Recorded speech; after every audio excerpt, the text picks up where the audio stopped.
natin yung yung lumangit-ngit kagabi.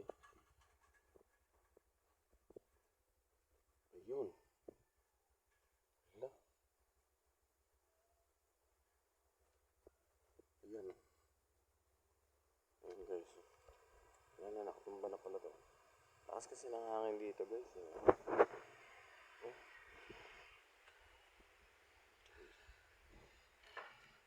Ayan na pala to.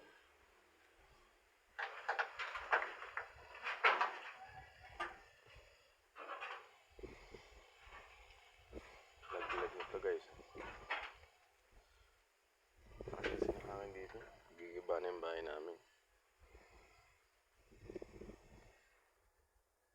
Ayan. Gigiba na yung ginawa kong terrace. Yung bahay namin guys. Ayan.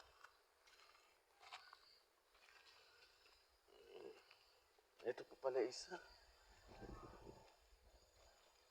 Bumagsak.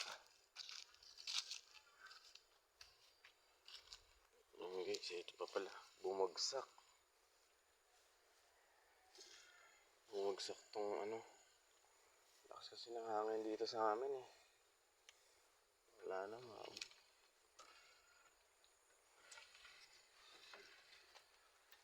nagbilag. Bahay namin wala na. Tagilid na rin yung bahay namin. Ayun na, lumalangit-ngit na naman.